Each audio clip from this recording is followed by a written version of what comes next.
Alors on sait que le manque d'estrogène après la ménopause va provoquer des modifications au niveau du microbiote intestinal et en particulier une augmentation de ce qu'on appelle la perméabilité de la paroi intestinale avec des modifications immunologiques qui peuvent conduire soit à une aggravation des risques métaboliques, en particulier accident vasculaire cérébral, mais surtout les risques d'ostéoporose.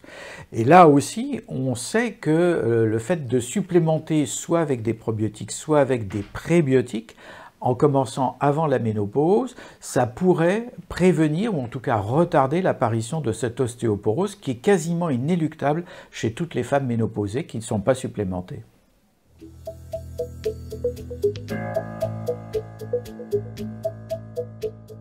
Grosso modo, il y a deux manières de prendre des probiotiques, soit par voie orale, soit par voie vaginale. Alors pour les déséquilibres du microbiote vaginal, c'est vrai qu'on a plutôt tendance à donner des probiotiques vaginaux, mais aussi les probiotiques par voie orale peuvent avoir un effet bénéfique.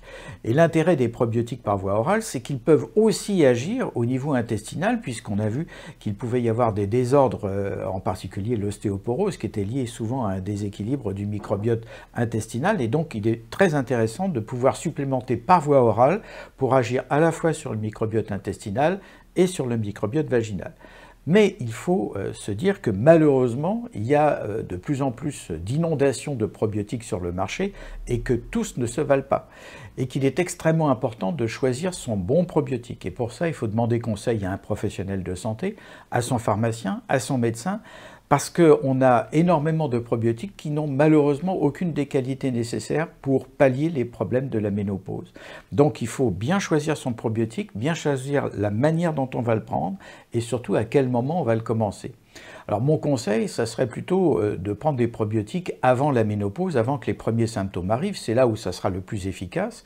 Donc quand la femme a atteint l'âge de 45 ans, puisqu'on sait que la ménopause survient entre 45 et 55 ans, elle peut poser la question à son gynécologue ou à son médecin traitant ou au pharmacien de savoir s'il est temps de prendre des probiotiques ou pas. Il n'y a aucun danger à prendre des probiotiques. Donc on peut imaginer une supplémentation qui va durer pendant plusieurs mois ou plusieurs années, ça ne pose aucun problème. Toutes les études de tolérance ont montré que c'était des produits qui étaient bien tolérés. Mais plus tôt on commencera, plus tôt on aura des chances de pouvoir limiter l'apparition des symptômes, voire ne pas avoir de symptômes du tout au moment de la ménopause. Donc il faut vraiment poser la question à son médecin ou à son pharmacien.